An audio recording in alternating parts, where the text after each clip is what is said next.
So hello guys, my name is Rituraj and welcome back to my channel. हमने 3 lecture already complete किया है। ये मेरा चौथा लेक्चर है।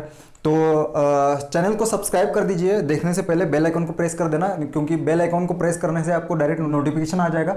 जो भी मैं वीडियो डालूंगा पहले आपको नोटिफिकेशन आ जाएगा, कोई भी वीडियो आपसे मिस नहीं हो पाएगा। ठीक है, तो कंप्लीट सीरीज बनानी है मुझे जियोलॉजी पे, जितने भी टॉपिक्स है 11th 12th और BSc के स्टूडेंट्स जो है। ठीक है, और एंजॉय द वीडियो।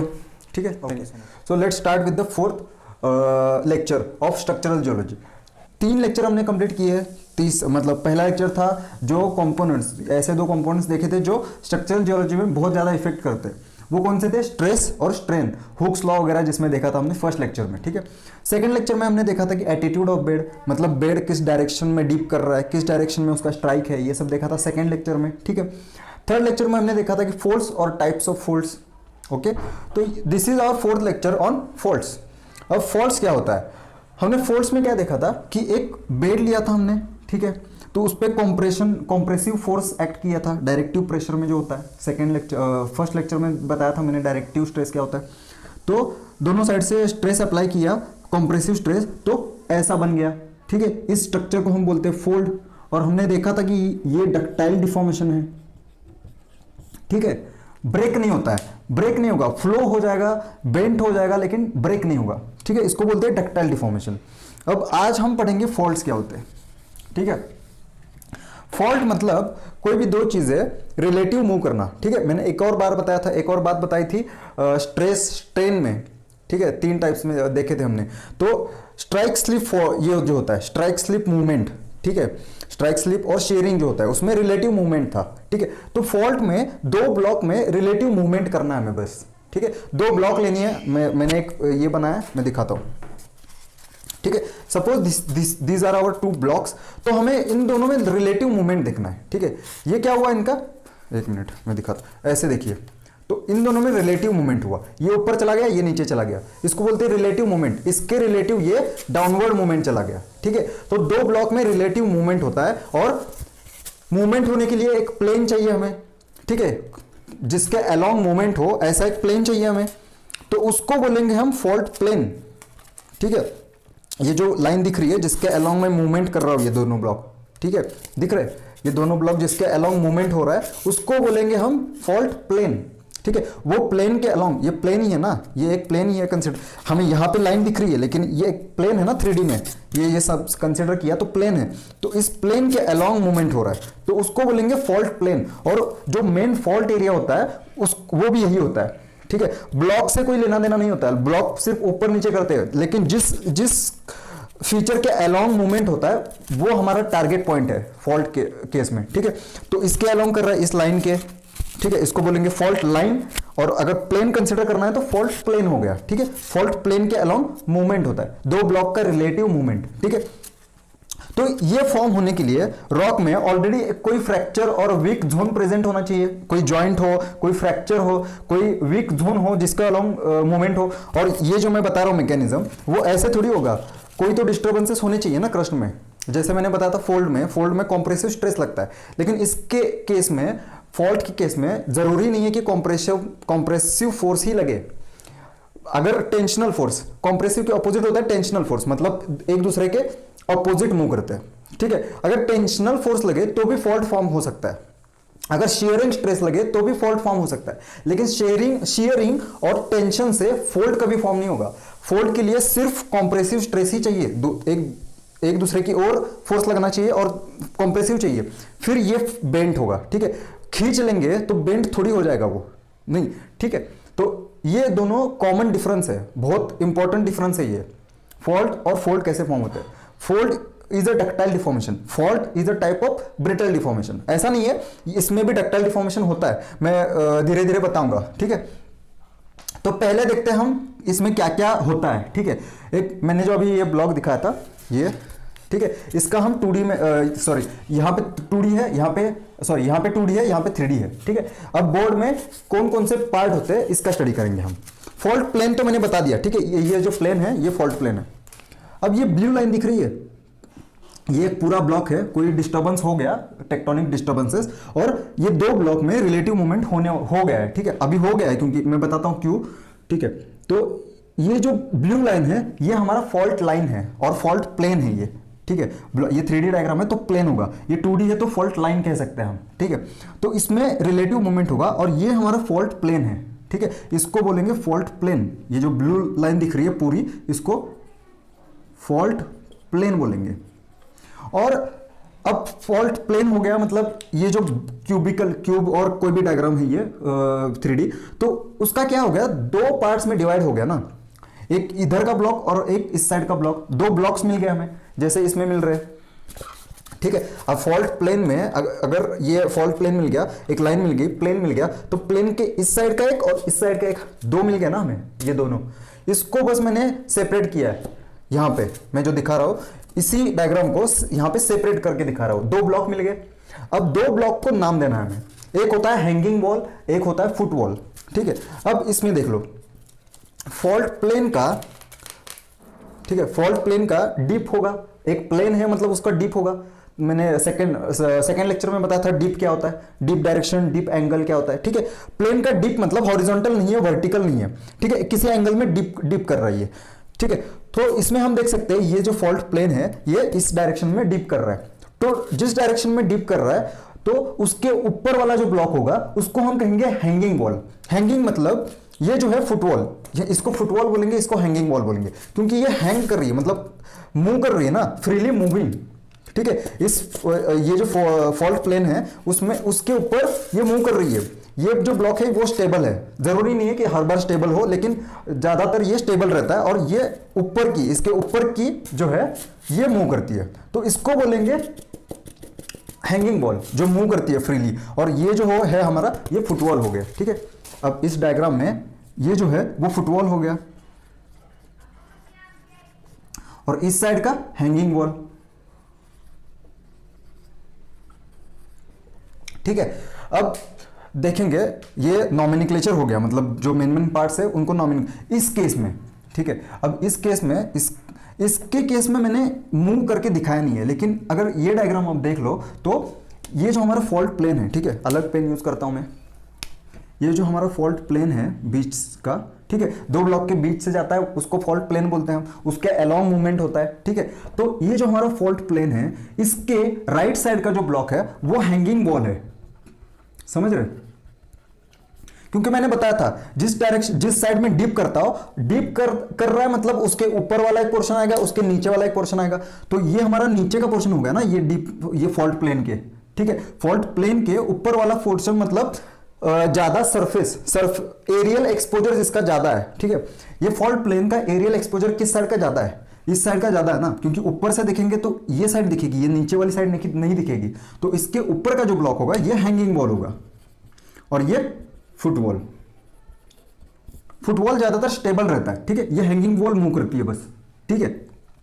तो यहां पे हमने सेडिमेंट्री स्ट्राटा कंसीडर किया दोनों केस में। सेडिमेंट्री स्ट्राटा मतलब बहुत सारे बेड एक दूसरे के ऊपर सज जाना, इसको बोलते हैं हम एक स्ट्राटा, ठीक है। तो यहां पे है बेड ए, बेड बी, बेड सी।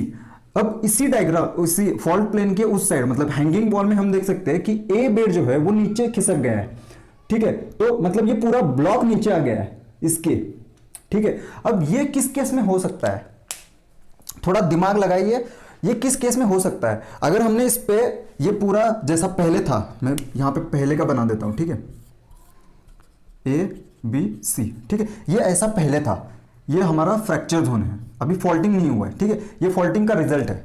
तो ये वाला पहले का अगर इसमें कन्वर्जन करना है हमें, ठीक है, इससे हमें ये रिजल्ट चाहिए, तो इसमें कौन सा स्ट्रेस लगना चाहिए, थोड़ा सा दिमाग लगाइए। इसमें अगर कॉम्प्रेसिव फोर्स लगाया तो क्या होगा, इसको अगर दो साइड से हमने दबा दिया, ये सेम है अभी, ठीक है, एबीसी, इसको अगर कंप्रेशन फोर्स लगाया तो क्या होगा, इसके ऊपर का हैंगिंग वॉल जो है वो साइड इसके ऊपर चढ़ जाएगी कंप्रेशन की वजह से, नीचे नहीं आएगी, सही है ना। थोड़ा सोच के देखिए, इसको कंप्रेशन कर दिया तो ये साइड ऊपर चली जाएगी, ठीक है। तो ऊपर जाने पे क्या होगा, ऐसा डायग्राम मिलेगा हमें, ठीक है, कुछ ये वाला ए बी और ये सी, ठीक है, ये सी है यहां का, ठीक है, चले गए ऊपर। ये किसका इफेक्ट है, कॉम्प्रेसिव स्ट्रेस का। तो कॉम्प्रेशन जहां पे हो वहां पे हैंगिंग वॉल ऊपर मूव करती है, फुटवॉल के ऊपर मूव करती है। और जहां पे टेंशनल फोर्स हो, टेंशनल मतलब एक दूसरे के ऑपोजिट, मतलब खींचना ऐसे, ठीक है। इसको इस ये जो पेन है इसको मैं दोनों तरफ से खींच रहा हूं, इधर इधर उधर, ठीक है। तो खींचना मतलब टेंशनल फोर्स जहां पे है वहां पे नॉर्मल फोल्डिंग मिलता है हमें, और इसको बोलते हैं नॉर्मल फोल्डिंग, नॉर्मल फोल्ड। और इसको बोलते हैं रिवर्स फोल्डिंग, क्योंकि ये जो है हैंगिंग बॉल वो फुटबॉल के ऊपर चढ़ गई है, ठीक है। ये फुटबॉल, सॉरी, इसको हम बोलेंगे रिवर्स फोल्ड, ठीक है। ये बस नाम दिए गए। इसको नॉर्मल फोल्ड क्यों बोलते हैं? टेंशन की वजह से हैंगिंग बॉल जो है वो नीचे आ गई है, मतलब ग्रेविटी फोर्स यहां पे एक्ट कर रहा है। यहां पे ग्रेविटी के ऑपोजिट फोर्स एक्ट कर रहा है, क्योंकि दोनों साइड से प्रेशर लग रहा है। तो ये हैंगिंग बॉल जो है वो फुटबॉल के ऊपर चढ़ गई है, ऊपर चढ़ गई है मतलब ऑपोजिट टू ग्रेविटी, ऊपर आ रही है ना वो। तो ऑपोजिट टू ग्रेविटी जहां पे फोर्स लग रहा है वहां पे हमें रिवर्स फोल्डिंग मिलेगा, इसको बोलते हैं रिवर्स फोल्डिंग, ठीक है। Football, this is our football and this is our hanging ball, ठीक है। समझ रहे? ज्यादा डिफिकल्ट नहीं है, बहुत ज्यादा इजी है ये। और रिवर्स फोल्ड जो है इसमें एक और थोड़ा सा एक और एक्स्ट्रा टाइप दिया है उन्होंने, ठीक है, वो भी देखेंगे। अब नॉर्मल और रिवर्स फोल्डिंग देख लिया, ठीक है। अब इसमें एक दो चीजें बताना है, क्योंकि ये डायग्राम मुझे मिटानी है यहां से, ठीक है। अब हमने एटीट्यूड ऑफ बेड में स्ट्राइक और डिप कैसे फाइंड आउट करते देखा था, ठीक है। तो इसमें भी फॉल्ट प्लेन जो है फॉल्ट का हम एटीट्यूड मतलब स्ट्राइक और डिप फाइंड आउट कर सकते हैं, ठीक है। अब ये जो है हमारा सरफेस एक्सपोजर है, और ये जो है हमारा जमीन के अंदर है। जमीन के अंदर तो देख नहीं सकते, लेकिन जहां पे भी एक्सपोजर मिला है, जहां पे हम डिप कैलकुलेट कर सकते हैं, वहां पे हमने कंसिडर किया। मतलब यहां पे सपोज कि हमें मिल गया है, ट्रू डिप मिल गया है, और ये भी मिल गया, ठीक है। Suppose this is north and this is south. तो इसका स्ट्राइक डायरेक्शन क्या होगा? North south. फॉल्ट कैसे ये कर रहा है, उसका स्ट्राइक क्या है? नॉर्थ साउथ है। अगर ये फॉल्ट, ये मैं थोड़ा सा रब कर देता हूं, ठीक है, मैं समझा दूंगा ये क्या था। अगर फॉल्ट ऐसे होता और ये नॉर्थ है, तो नॉर्थ से राइट साइड, मतलब ये है नॉर्थ से राइट साइड ईस्ट होता है, तो थोड़ा सा ईस्ट, मतलब हमने नॉर्थ 30 डिग्री ईस्ट ऐसा लिखना था। अगर ऐसा होता तो यहां पे अभी नॉर्थ साउथ ही कंसिडर कर रहे हैं हम समझने के लिए, ठीक है। मैं बस बता रहा हूं ये नॉर्थ साउथ है। अब हमें पता है ट्रू डिप जो होती है वो परपेंडिकुलर ही होती है। अब हमें मिल गया कि नॉर्थ साउथ ही है, ऐसा है, इसका एटीट्यूड जो है ये ऐसा है। अब हमें पता है कि true dip always perpendicular to the strike direction. मैंने बताया था सेकंड लेक्चर में, true dip is always perpendicular to strike direction, ठीक है। अब स्ट्राइक डायरेक्शन तो नॉर्थ साउथ है हमारा। अब ट्रू डिप कहां पे होगी? एक तो इधर हो सकती है, एक तो इस साइड हो सकती है, डिपेंड करता है, ठीक है। दोनों साइड डिप कर सकता है ना, नीचे का थोड़ी पता है हमें। तो ये हुआ हमारा स्ट्राइक डायरेक्शन, ठीक है। नॉर्थ साउथ हमारा स्ट्राइक डायरेक्शन हुआ, ठीक है। अब डिप डायरेक्शन फाइंड आउट करना है। अगर राइट साइड में हो नॉर्थ के, तो नॉर्थ के राइट साइड हमारा ईस्ट है। इस केस में हमारा राइट साइड में ये कर रहा है, डिप कर रहा है, तो टुवर्ड्स ईस्ट, ठीक है। नॉर्थ साउथ होगा तो डीप डायरेक्शन जो है वो ऐसे लिखते हैं, टुवर्ड्स ईस्ट और टुवर्ड्स वेस्ट आएगा। अब यहां पे क्या है? टुवर्ड्स ईस्ट है, तो मतलब नॉर्थ के राइट साइड में ईस्ट होता है ना, नॉर्थ के राइट साइड में ईस्ट होता है, तो टुवर्ड्स ईस्ट आएगा। तो ऐसे लिखते हैं डीप डायरेक्शन। अब डीप अमाउंट कैसे करता है? टुवर्ड्स ईस्ट बाय, अब डिग्री लिखना है। ये हॉरिजॉन्टल है और ये प्लेन है, इसके बीच का जो एंगल है वो कैलकुलेट करना है। Suppose this is 45 degree by 45 degree, okay. North south is a strike direction, towards east is a deep direction and 45 is a deep amount, ठीक है। तो ये हो गया एटीट्यूड ऑफ फॉल्ट प्लेन। तो फॉल्ट प्लेन का भी सब कुछ फाइंड आउट कर सकते हैं। सेकंड लेक्चर इसलिए मैंने रखा था, ठीक है। तो ये अगर यहां पे समझ में नहीं आ रहा है तो सेकंड लेक्चर देख लीजिए स्ट्रक्चरल जियोलॉजी का, जिसमें मैंने एटीट्यूड ऑफ बेड मतलब स्ट्राइक डायरेक्शन कैसे फाइंड आउट करना है, डीप डायरेक्शन कैसे फाइंड आउट करना है, डीप अमाउंट कैसे फाइंड आउट करना है, पूरा दिखाया था मॉडल के साथ, ठीक है। 2 नोटबुक के साथ पूरा दिखाया था 3D में। अब इंपॉर्टेंट पार्ट है नॉर्मल और रिवर्स पार्ट। मैं ये थोड़ा सा रब कर देता हूं, ठीक है, ओके। तो ये मैंने रब कर दिया यहां पे जो डायग्राम था। अब हम देखेंगे टाइप्स ऑफ फॉल्ट, ओके। ये मैंने बताया कि नॉर्मल फॉल्ट क्या होता है, इसका एक्सप्लेनेशन मैं ऑलरेडी दे चुका हूं। रिवर्स फॉल्ट क्या होता है, इसका भी एक्सप्लेनेशन दे चुका हूं। अब रिवर्स फॉल्टिंग में एक और टर्म होता है जिसको बोलते हैं हम थ्रस्ट फॉल्ट। थ्रस्ट फॉल्ट ये कुछ नहीं है, ये रिवर्स फॉल्ट ही है, बस एंगल का डिफरेंस होता है। अब हमने देखा था कि डिप जो है, ठीक है, जो फॉल्ट प्लेन होता है, फॉल्ट प्लेन का डिप जो है वो यहां पे जो होता है वो ज्यादा होता है, ठीक है। सपोज दिस इज 45 डिग्री, ठीक है, ये रिवर्स फॉल्ट ही है क्योंकि hanging ball is moving up, that is why it is reverse fault. अब रिवर्स फॉल्ट में ही ये एंगल, अगर suppose this is our, now this is our fault plane, ये हमारे बेड्स है, फुटबॉल के बेड्स, सही है। हैंगिंग बॉल इस साइड आएगा हमारा अभी, और ये है हमारे हैंगिंग बॉल के बेड्स, ठीक है। तो सपोज दिस इज, ओके, मैं नाम लिखता हूं A B C, A B और सी, ठीक है। अब यहां पे देख सकते हैं हम कि मूवमेंट कैसा है, हैंगिंग बॉल ऊपर मूव कर गई है और फुटबॉल जो है नीचे मूव कर गई है। जरूरी नहीं है कि इसको मूव करना चाहिए, ये अगर स्टेबल हो और ये मूव कर रही है तो भी रिलेटिव मूवमेंट ही होगा बस। अब डिफरेंस देखो क्या है, रिवर्स और थ्रस्ट फॉल्ट में, दोनों रिवर्स फॉल्ट ही है, ठीक है। ये बस pro version of reverse fault है, ठीक है। अब रिवर्स फॉल्ट में देखा था कि हैंगिंग बॉल की जो साइड है वो ऊपर मूव कर रही है, opposite to gravity, compressive force लग रहा है यहाँ पे। नॉर्मल में हमने देखा था कि टेंशनल फोर्स था, टेंशनल की फोर्स की वजह से ये दोनों ब्लॉक फॉल्ट प्लेन से दूर गए, और एक जो था राइट साइड का, मतलब हैंगिंग बॉल वाला, वो नीचे खिसक गया, उसको बोलते हैं नॉर्मल फॉल्ट। रिवर्स फॉल्टिंग में कॉम्प्रेशन था, reverse hanging ball moving up, ठीक है।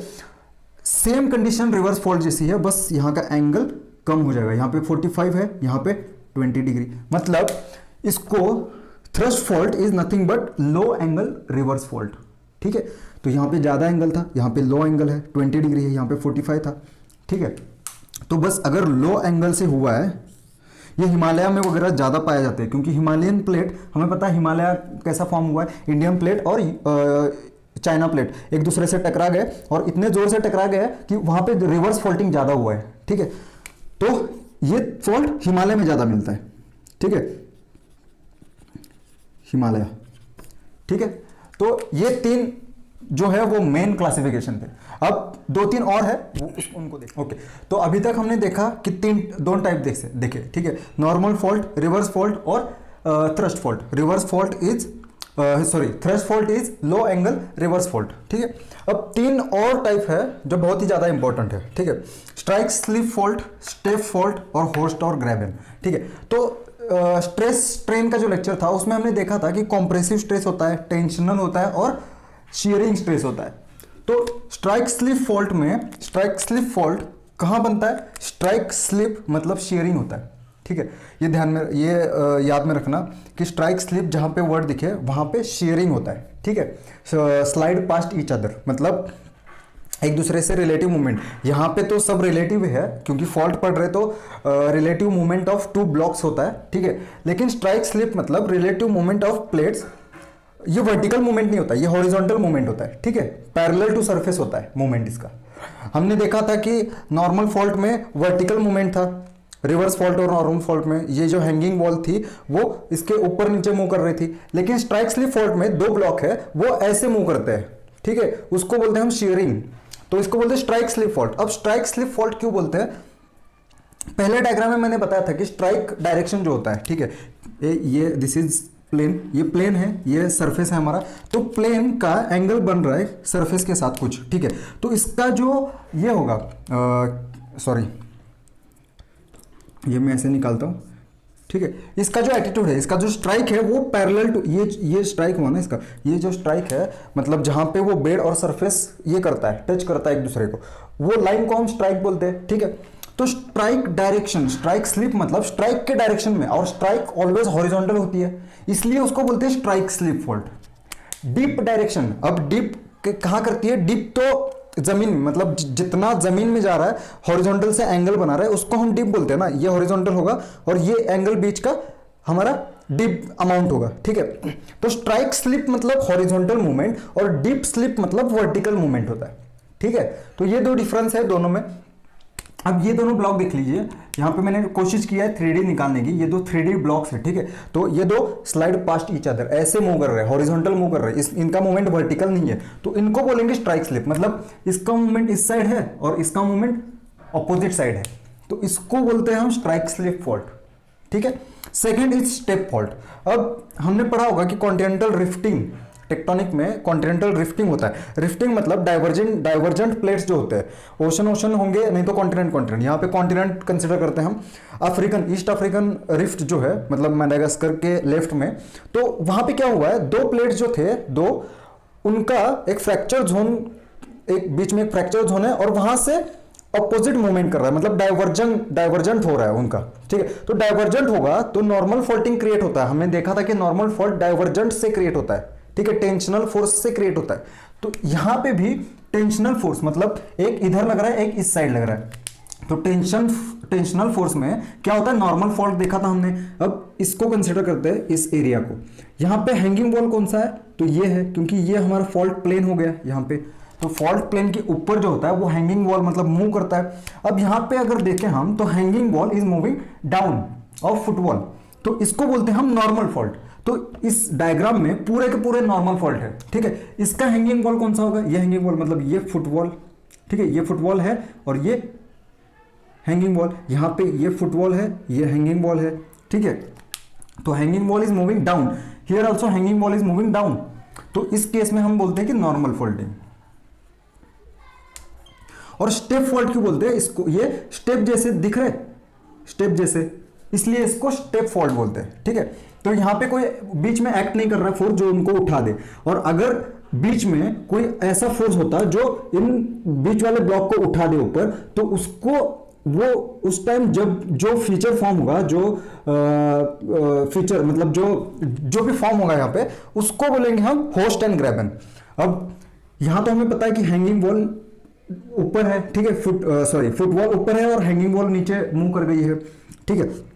तो इनको अगर उठाने वाला कोई फोर्स हो, यहां पे देख रहे हैं, एक ब्लॉक ऊपर मूव कर रहा है, एक ब्लॉक नीचे मूव कर रहा है, एक ब्लॉक ऊपर मूव कर रहा है, एक ब्लॉक नीचे मूव कर रहा है, ऐसा फीचर हो। अब यहां पे फॉल्ट प्लेन कौन सा हुआ, जस्ट फॉर रिवीजन, ओके। यहां पे फॉल्ट प्लेन कौन सा होगा, ये वाला, ठीक है, ये बाउंड्री है ना इन दोनों की, ये वाला भी फॉल्ट प्लेन है, ये वाला भी फॉल्ट प्लेन है, ये वाला भी फॉल्ट प्लेन है, समझ गए, जिसके अलाउंग मूवमेंट होता है। ये ब्लॉक इसके इस प्लेन के अलाउंग मूवमेंट हो रहा है ना, इसलिए उसको फॉल्ट प्लेन बोलते हैं। अब एक ब्लॉक ऊपर मूव हो रहा है, एक ब्लॉक नीचे मूव हो रहा है, एक ब्लॉक ऊपर एक ब्लॉक नीचे, तो उसको बोलते हैं होस्ट एंड ग्रैबन। अब होस्ट क्या होता है और ग्रैबन क्या होता है, जो ऊपर आया ना पार्ट, उसको बोलते हैं होस्ट, स्पेलिंग देखना, HORST, होस्ट, और इसको बोलते हैं ग्रैबन, ठीक है। तो ये दोनों कॉमन डिफरेंस है, कॉमन डिफरेंस नहीं, ये होस्ट एंड ग्रैबन स्ट्रक्चर है, ठीक है, इसको बोलते हैं होस्ट एंड ग्रैबर। तो हमने जितने भी इंपॉर्टेंट टाइप्स थे, टाइप ऑफ फॉल्ट में, वो सब देख लिए। पहला देखा हमने नॉर्मल, देन रिवर्स फॉल्टिंग में लो एंगल वाला था, उसको हमने नाम दिया था थ्रस्ट फॉल्टिंग। उसके बाद हमने देखा strike slip fault, then step fault देखा, देन होस्ट एंड ग्रैबन। अब थोड़ा सा मूवमेंट जो होता है, ठीक है, फॉल्ट प्लेन जो होता है, फॉल्ट प्लेन के अलोंग जो मूवमेंट होता है, उसके कंपोनेंट्स देखेंगे। ये हमारा फॉल्टिंग है, ठीक है, ये हमारा, जैसे मैंने बताया था, ये क्या होगा, फुटवॉल की हैंगिंग वॉल, ये फुटवॉल है, ये हैंगिंग वॉल है, क्योंकि this is our fault plane, okay. Dotted जो दिख रहा है ये फॉल्ट प्लेन है, ये फॉल्ट प्लेन के ऊपर का ब्लॉक जो है, जो मूव कर रहा है, उसको हम हैंगिंग वॉल बोलते हैं, और ये फुटवॉल होता है, ठीक है। तो एक थोड़ी टर्मिनोलॉजीज देखेंगे इसमें कि स्लिप मतलब डिस्प्लेसमेंट जो होता है, ठीक है, इसके अलोंग एक दूसरा ब्लॉक रिलेटिव मूवमेंट दिखा रहा है, मतलब डिस्प्लेस हो रहा है, एक जगह से दूसरी जगह पे जा रहा है, तो वो जिस डायरेक्शन में जा रहा है, जिस तरीके से मूव हो रहा है, ठीक है, तो वो अलोंग स्ट्राइक जा रहा है, अलोंग डीप जा रहा है, कि किसी और डायरेक्शन में जा रहा है, उसके अकॉर्डिंग हम उनको नाम देते हैं, ठीक है। तो स्लिप, ये वर्ड है slip, this is very important, क्योंकि हम अब स्लिप के 3 कंपोनेंट देखेंगे, ठीक है। एक तो स्ट्राइक स्लिप होता है, दूसरा होता है डीप स्लिप, और तीसरा होता है नेट स्लिप, ठीक है, तीनों देखेंगे। अब इसका फॉल्ट प्लेन का स्ट्राइक क्या हुआ, जहां पे हॉरिजॉन्टल को ये जो फॉल्ट प्लेन है वो मीट कर रहा है, उस डायरेक्शन का जो है वो स्ट्राइक डायरेक्शन होगा। तो so this is strike direction, सही है ना, अकॉर्डिंग टू सेकेंड लेक्चर बताया था मैंने। और इसका डीप कहां है, इस साइड है, और परपेंडिकुलर होता है इसको, this is our dip direction, ठीक है। अब ये जो फॉल्ट ब्लॉक है, वो हैंगिंग वॉल है, वो कैसी मूव हुई है, वो जैसे मैंने इसमें बताया था, ये कैसा था, एक नॉर्मल मूवमेंट बताया था मैंने, this is our normal fault क्योंकि hanging wall is moving down, and this is our reverse fault क्योंकि hanging wall is moving up. Okay, ये दो तो नॉर्मल हो गए। लेकिन अगर ऐसा कोई टेक्टोनिक डिफॉर्मेशन हो जाए जिसमें दोनों हो जाए, ठीक है, मतलब पीछे भी जा रही है, मतलब ये क्या हुआ हमारा स्ट्राइक स्लिप जो हमने टाइप ऑफ फॉल्ट में स्ट्राइक स्लिप देखा था, वो कैसा relative movement of horizontal movement देखा था, मतलब ये जो था वर्टिकल मूवमेंट था, this is normal, this is reverse, और ये जो था horizontal movement parallel to the surface, ये हमारा स्ट्राइक स्लिप था। अब यहां पे सपोज कि स्ट्राइक स्लिप भी हो रहा है, ठीक है, इतना थोड़ा सा स्ट्राइक स्लिप हो गया और यहां जाके वो डीप स्लिप भी हो गया, मतलब नीचे भी आ गया, ठीक है। अब जो कंडीशन है, ये पीछे भी गया और नीचे भी थोड़ा सा आ गया, ठीक है। तो ये पॉइंट जो था, ये इनिशियली ये पॉइंट देख रहे, ये फॉल्ट प्लेन का ये पॉइंट जो अभी एक दूसरे से चिपका हुआ है, लेकिन फॉल्ट के बाद दोनों पॉइंट अलग हो गए, ठीक है। तो जरूरी नहीं है कि कहां ये पॉइंट कहीं भी जाए, ठीक है। तो शुरुआत के पॉइंट से जहां भी जाए ये पॉइंट, उसको हम बस कनेक्ट करेंगे, ठीक है। तो मैंने जो अभी पॉइंट दिखाया वो ये है, ठीक है, ये और ये दोनों पॉइंट फॉल्ट होने से पहले एक दूसरे से जुड़े हुए थे, ठीक है, अब अलग हो गए। अब ये कहीं भी जाए, ओके, ये कहां भी जाए हमें फर्क नहीं पड़ता, हमें बस देखना है कि तीन component, strike slip, deep sleep और नेट स्लिप, अगर इन दोनों पॉइंट को जोड़ दो डायरेक्ट, ठीक है, तो ये जो डिस्टेंस होगा, ठीक है, ये जो डिस्टेंस होगा इसको बोलते हैं हम नेट स्लिप। नेट स्लिप मतलब ये टोटल स्लिप भी नहीं बोल सकते क्योंकि टोटल दोनों कंपोनेंट का ऐड करना होगा। अब इसमें देखेंगे कि स्ट्राइक स्लिप क्या होता है और डीप स्लिप क्या होता है। ये हमारा स्ट्राइक है, एस लिख देता हूं मैं स्ट्राइक, और ये डीप है, डी लिखता हूं, ठीक है, रेड, ओके। तो हमें पता है ये ब्लॉक पहले इधर मूव हुआ है फिर नीचे आ गया, समझ रहे हो, 3D डायग्राम है ये ब्लॉक पहले उस साइड मूव हुआ है, मतलब इस साइड मूव हुआ है, ये इस साइड मूव हुआ था, और देन बाद में ये खिसक गया नीचे, ठीक है। दोनों मूवमेंट है इसमें, मतलब स्ट्राइक के पैरेलल भी मूवमेंट हुआ है और डीप के पैरेलल, ये जो है वो डीप के पैरेलल है ना, देखिए ये वाला डीप के पैरेलल है और ये वाला स्ट्राइक के पैरेलल है, मतलब दोनों मूवमेंट हुआ है। अब पहले स्ट्राइक के अलोंग जो मूवमेंट हुआ था वो कंपोनेंट निकालना है, तो इसको यहां लाना पड़ेगा, ठीक है, ये जो पॉइंट है। तो अगर हमने इसको यहां पे ला दिया और स्ट्राइक स्लिप कंपोनेंट हमें फाइंड करना है, तो यहां से यहां तक का डिस्टेंस मेजर करना पड़ेगा हमें, ठीक है। ये है नेट स्ट्राइक स्लिप, ठीक है, और ये जो जितना नीचे आया है वो भी कैलकुलेट करना है हमें, क्योंकि डीप स्लिप अमाउंट फाइंड को मतलब पैरेलल टू डीप कितना अमाउंट से स्लिप हुआ है ये फाइंड करना है। तो इसके पैरेलल आएंगे, इसको बस यहां इस लाइन पे आके जोड़ देना है, और ये जो डिस्टेंस है ये हमारा डीप स्लिप हुआ, समझ गए। ये तीन कंपोनेंट्स है, ठीक है, ये स्ट्राइक स्लिप है, ये डीप स्लिप है और ये नेट स्लिप है, ठीक है। ये तीन पॉइंट बहुत ज्यादा इंपॉर्टेंट है, ठीक है। अब हम और दो टर्म्स पढ़ेंगे इसमें जो इंपॉर्टेंट है, ठीक है।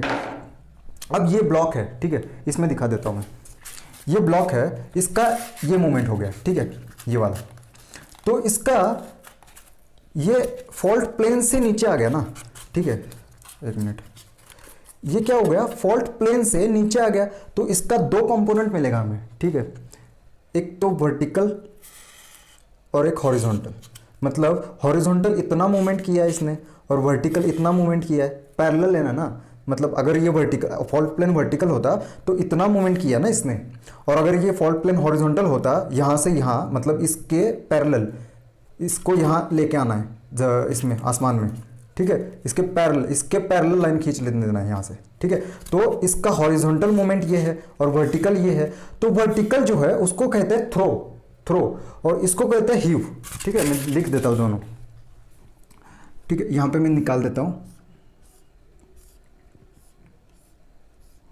ठीक है। तो इस पॉइंट से दूसरा पेन यूज करते हैं, ये जो पॉइंट है वो पहले यहां पे था, तो ये कंपोनेंट जो है वर्टिकल वाला इसको बोलते हैं थ्रो, याद रखना, और ये जो कंपोनेंट हॉरिजॉन्टल उसको बोलते हैं हीव, ठीक है। तो ये दोनों नॉमेनक्लेचर ऑफ फोल्ड में बताना था मुझे, लेकिन यहाँ पे बताया क्योंकि ये डायग्राम भी निकालना था मुझे। अब इस केस में इसको बोलेंगे हम थ्रो, ये हुआ हमारा हीव, समझ गए। तो जितना भी फॉल्ट मूव गया, जितना भी ये हैंगिंग बॉल डिस्प्लेसमेंट किया है, उसके अकॉर्डिंग टू हमारा ये डिस्टेंस, इसको हमने सेंटीमीटर में हो, मीटर में हो, जो भी हो, लेकिन डिस्टेंस कैलकुलेट करना है, ठीक है। ये डिस्टेंस मतलब ये हुआ थ्रो वर्टिकल, और हॉरिजॉन्टल अमाउंट जो है वो हीव है हमारा, ठीक है। ठीक है, तो बहुत सारा कवर कर चुके हैं हम फॉल्ट में। अगर कोई और पॉइंट आपको चाहिए जो कि मैं एक्सप्लेन कर दूं मेरे तरीके से, तो कमेंट बॉक्स में बता देना मुझे, ठीक है। तो शेयर करना बहुत लोगों के साथ, क्योंकि बहुत लोगों को ज़रूरत है इसकी, जियोलॉजी के बहुत सारे स्टूडेंट्स हैं। और अगर कोई और पॉइंट आपको चाहिए फॉल्ट में, fault is very vast topic, okay, तो और कोई आपको आप चाहते हैं कि मैं एक्सप्लेन कर दूं इस तरीके से, तो कमेंट बॉक्स में ज़रूर बता देना, ठीक है। तो share with your other friends and subscribe कर देना, बेल आइकन को प्रेस कर देना। बेल आइकन को प्रेस करने से आपको नोटिफिकेशन मिल जाएगा हर वीडियो का, ठीक है। तो कोई भी वीडियो आपसे मिस नहीं होगा, ठीक है। Thank you so much.